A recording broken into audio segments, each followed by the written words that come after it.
हम पहले वहां से सभी अनुयायियों को निकलने का मौका दे रहे हैं। उसके लिए हम कोई समय सीमा भी निर्धारित नहीं कर रहे हैं। हमें उम्मीद है अगले कुछ घंटे में सभी अनुयायी वहां से निकल जाएंगे। अब तक की सूचना के मुताबिक 5000 के आसपास या उससे ज्यादा अनुयायी अभी भी आश्रम में मौजूद हैं और इनमें भी महिलाएं, बच्चे और बूढ़े व्यक्ति शामिल हैं।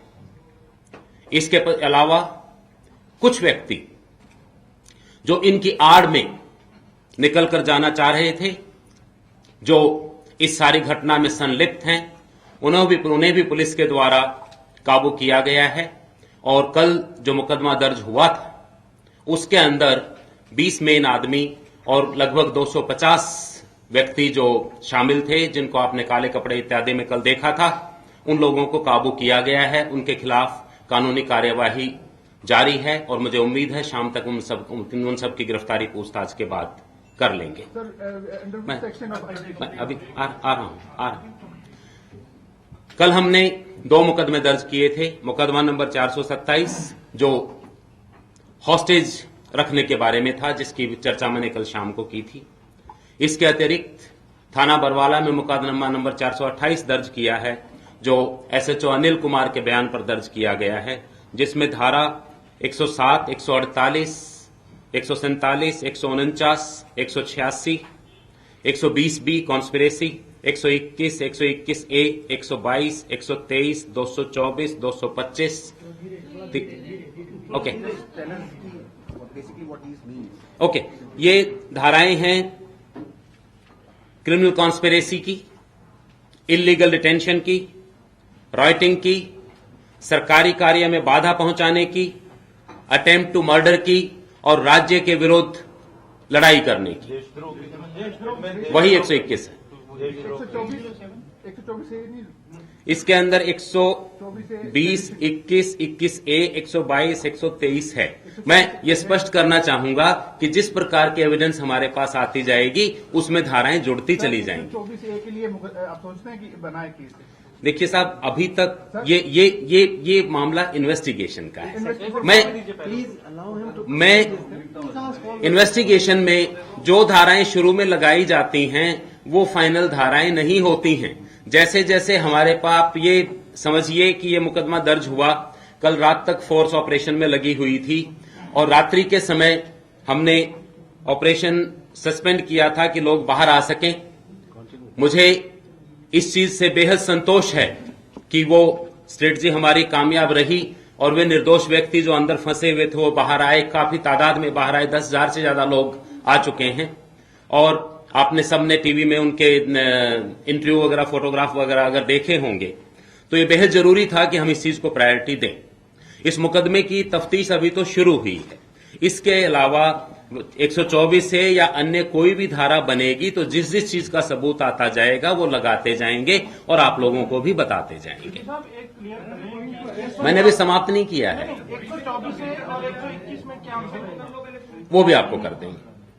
तो मैं इस चीज का विश्वास दिलाना चाहूंगा कि कानून की पालना के लिए हम पूरी तरह से प्रतिबद्ध हैं और जो भी व्यक्ति इसमें संलिप्त पाया जाएगा उसे कानून की पूरी फोर्स का सामना करना पड़ेगा। मैं अगले मुद्दे पर आना चाहता हूं। आज सवेरे 8, साढ़े 8 बजे के आसपास आश्रम के लोगों ने 4 महिलाओं की डेड बॉडीज को प्रशासन को सौंपा है। इन सभी को अग्रोहा मेडिकल कॉलेज भेजा गया है। इसमें एक महिला सविता है, एक संतोष है, एक का नाम मलकीत कौर है और एक राजबाला है। दोबारा से सविता, संतोष। सविता 31 साल की है, दिल्ली की रहने वाली है। संतोष 45 साल की है, रोहतक की रहने वाली है। मलकीत कौर 50 साल की है, संगरूर की रहने वाली है। और राजबाला 70 साल की है, बिजनौर की रहने वाली है। इन सभी डेड बॉडीज को अस्पताल भेज दिया गया है, जहां इंक्वेस्ट की प्रक्रिया जो सीआरपीसी में लेट डाउन है वह और पोस्टमार्टम किया जाएगा। मैं ये बताना चाहता हूं कि इस समय तक इनके शरीर पर किसी प्रकार की चोट का कोई भी निशान नहीं है। ये मौत कुदरती है या मारा गया है, अननेचुरल है, दम घुटने से है, भगदड़ से है, जिस तरह से भी है, पोस्टमार्टम के बाद पता लगेगा और उसके अनुसार जो कानूनी कार्यवाही होगी वो की जाएगी। मैं फिर से दोहराना चाहूंगा कि कल के एक्शन में या अब तक के एक्शन में पुलिस के द्वारा न केवल कोई गोली इत्यादि भी नहीं चलाई गई, ना ही पुलिस के द्वारा अभी तक आश्रम में प्रवेश किया गया है।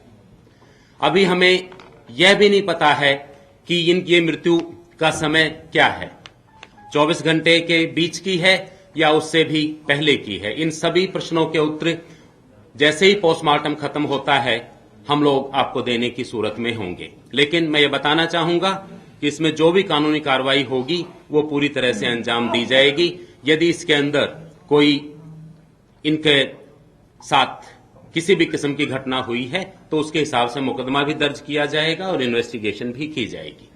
इसके अतिरिक्त एक न्यू दिल्ली का है, लखपत कॉलोनी का, एक भगवतीपुर है, संतोष भगवतीपुर डिस्ट्रिक्ट रोहतक की है, मलकीत कौर शेखुपुरा धुरी संगरूर की है और राजबाला के बारे में अभी बिजनौर ही मालूम है, पूरा पता मालूम नहीं है। इनमें से 3 के वारिस वहां पर पहुंचे हुए हैं। अगला मैं बताना चाहूंगा, आज सवेरे 4 बजे एक रजनी नाम की लेडी जिसकी उम्र 20 साल थी, जो ललितपुर यूपी की रहने वाली थी, वो लगभग 4 बजे आश्रम से बाहर आई। उसकी सीरियस कंडीशन को देखते हुए उसे उसी समय मेडिकल कॉलेज भेजा गया, लेकिन 8 बजे इसकी मृत्यु हो गई। ये मालूम हुआ है कि इसे हार्ट वाल्व की दिक्कत थी और इसका ट्रीटमेंट यूपी में चल रहा था। ये भी मेडिकल कॉलेज में 8 बजे इसकी मृत्यु हुई है। इसके अतिरिक्त 1.5 साल का एक बच्चा जो रेवा डिस्ट्रिक्ट मध्य प्रदेश का रहने वाला है और इसका बताया गया है कि इसको जन्म के समय से ही पीलिया था। इसकी मृत्यु भी आश्रम से मृत हालत में बाहर लाया गया था और इसे भी मेडिकल कॉलेज अग्रोहा में भेजा गया है। जो अब तक पता चला है शायद इसका नाम धैर्य है। कितनी उम्र है जी? 1.5 साल और इसको कॉन्जेनिटल जॉन्डिस सिंस बर्थ थी। मैं अगर गेस करना चाहूं तो शायद ये इस किस्म का हो सकता है, फेथ हीलिंग टाइप का, कि इलाज नहीं हो रहा है तो चलो बाबा जी के पास चले जाते हैं। इनके पेरेंट्स का, इसका पेरेंट्स का, इसके बच्चे के फादर का नाम विपिन प्रताप सिंह है, जो डिस्ट्रिक्ट रेवा तहसील गोल्ड के रहने वाले हैं। ये इन सभी जो मृत्यु हुई हैं, जहां तक अंदाजा लगाया जा सकता है, लास्ट की जो मृत्यु हैं वे नेचुरल नजर आती हैं, लेकिन इसके बारे में भी हम पूरी छानबीन करेंगे और जो 4 बॉडीज आश्रम ने हैंडओवर की हैं उसके बारे में भी पूरी छानबीन करेंगे। ऑपरेशन बिना रुके जारी रहेगा। ऑपरेशन के इस चरण में हम लोगों को बाहर निकाल रहे हैं जो निर्दोष हैं और जिनकी जान बचाना मैं अपना परम कर्तव्य समझता हूं। मैं ये भी बताना चाहूंगा कि अब तक की सूचना के मुताबिक रामपाल अभियुक्त आश्रम में ही मौजूद है। ये आश्रम कितने दिन तक चलेगा? टोटल जो आश्रम है वो कितने एकड़ में फैला हुआ? 12 एकड़। 12 एकड़ में सर कितने कमरे हैं? किस तरह एक कर। किस तरह की? देखिए, मैंने कल भी कहा था कि मैं कोई समय सीमा निर्धारित नहीं कर सकता हूं। मैं आपको कल भी कहा था कि मेरी ओवरराइडिंग प्रायोरिटी उन 10-15 हजार लोगों को बचाना है जो वहां पर बंधक हैं। उनमें से 10 हमने बचा लिए, बाकी 5 भी बचाएंगे और जब तक हम पकड़ नहीं लेंगे हम इस को समाप्त नहीं करेंगे। 1 by 1 जी, धारा 121 का मुकदमा दर्ज किया गया है। रामपाल भी उसमें शामिल है, कॉन्स्पिरेसी में, मुकदमे में, FIR में नाम है उसका। जो लोग आश्रम से निकल रहे हैं, इस तरह के कोई बंदोबस्त आपने किए हैं कि ये दोबारा कहीं रीयूनाइटेड ना हो जाएं, दोबारा कहीं इकट्ठे ना हो जाएं, दिल्ली या चंडीगढ़ की तरफ कूच ना कर दें?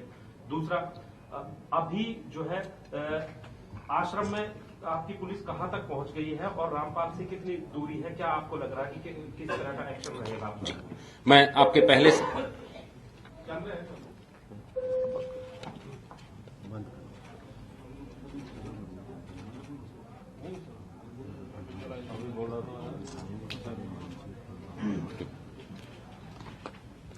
मैं आपके पहले सवाल का जवाब देता हूं कि क्या ये लोग दिल्ली या चंडीगढ़ तो नहीं चले जाएंगे। मेरी कमिश्नर ऑफ पुलिस दिल्ली और आईजीयूटी से लगातार संपर्क जारी है। आज सवेरे भी बात हुई थी। इनमें से कुछ लोग दिल्ली से गुजर के अपने रास्ते पर जाएंगे, लेकिन उसके बारे में पुलिस ने पूरी एहतियात बरती है और मुझे पूरी आशा है कि ये लोग वहां कहीं नहीं जाएंगे और दिल्ली पुलिस इस बारे में और हरियाणा पुलिस इस बारे में समन्वय के साथ कार्यवाही कर रही है। पॉसिबिलिटी है कि रामपाल भागने की भी कोशिश कर सकता है, जैसे फॉलोअर्स निकल रहे हैं। देखिए साहब, जो भी फॉलोवर्स निकले हैं हर एक को चेक किया गया है और उसमें जो लोग कल के बलवा में, कल के दंगे में, कल के इस घटना में शामिल रहे हैं उन्हें अलग किया गया है और उन्हें गिरफ्तार किया जा रहा है। सर, पुलिस का बातचीत की कोशिश भी हो रही है क्या, किस लेवल पे? देखिए, ये आदमी एक अभियुक्त है और इसके खिलाफ अब जो मुकदमा है वो बेहद संगीन है। इस समय तक किसी बातचीत का कोई प्रस्ताव नहीं है, ना ही इस प्रकार के व्यक्ति के साथ किसी प्रकार की बातचीत संभव सर, पुलिस का मैं परामर्श देता हूं अभियुक्त रामपाल को कि कानून के समक्ष सरेंडर करें। सर, ये इंटेलिजेंस फेलियर तो नहीं है। कितने लोग अरेस्ट किए गए अभी? इस मुकदमे में टोटल जो लोग राउंड अप हो चुके हैं वो 270 हैं।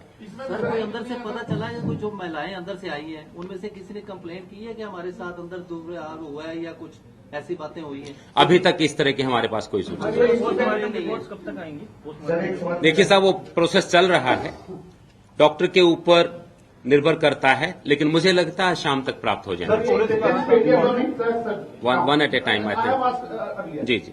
ये इंटेलिजेंस फेलियर है आपकी तरफ से? किस चीज की? सीरियस किस चीज की फेलियर? कि आपके पास इंटेलिजेंस नहीं थी, इतना असला इकट्ठा हो गया, इतने लोग इकट्ठे इस बारे में कल भी बात हुई थी, मैं इस बात को फिर से सिरे से नकारता हूं।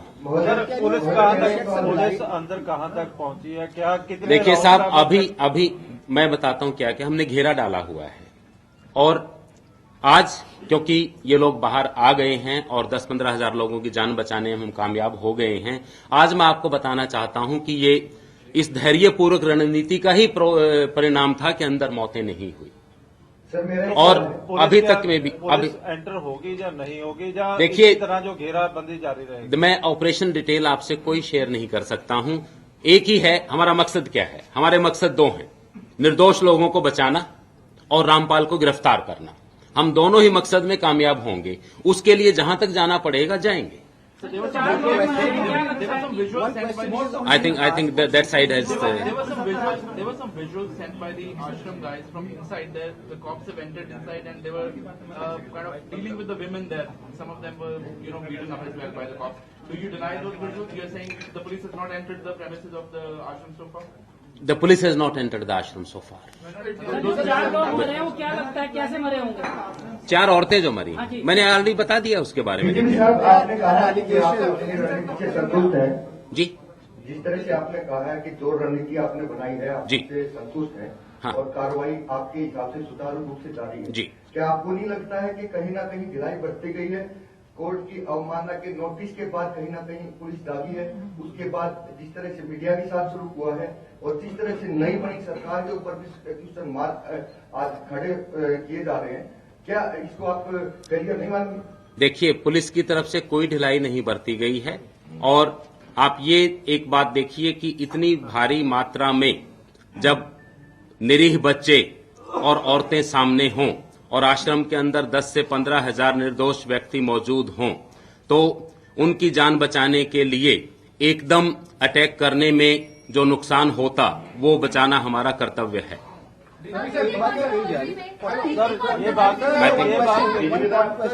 Rampal avoided police and court summon for 42 times. एक सेकंड को पीट दिया है, यमुनानगर के एसपी को पीट दिया है आपके जवानों ने, क्योंकि आरोप है हिसार में उन्होंने बदतमीजी की एसपी ने की, फिर एसपी को पीट दिया है। जैसे पुलिस ही आपस में लड़ने लगी तो वहां पे कैसा होगा?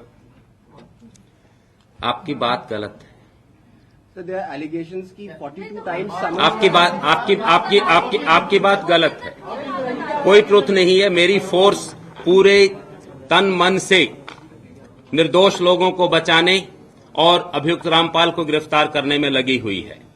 ये आरोप लग रहे हैं कि उनकी किलेबंदी उसने कर ली इतने दिनों तक, ये पॉलिटिकल पेटनेज की वजह से हुआ है और पुलिस को अब इतनी दिक्कत और मुश्किल आ रही है उसको पकड़ने में। किलेबंदी उसने की क्योंकि पॉलिटिकल पेटनेज थी इतने दिनों तक। 42 बार उसने समन्स को अवॉइड किया कोर्ट तक में हाजिर नहीं हुआ ये शख्स। 3 बार आपके NBW हो चुके हैं। पुलिस अपना कार्य कर रही है और उसको हम उसके अंजाम तक हाई कोर्ट में ले जाने तक पहुंचाएंगे।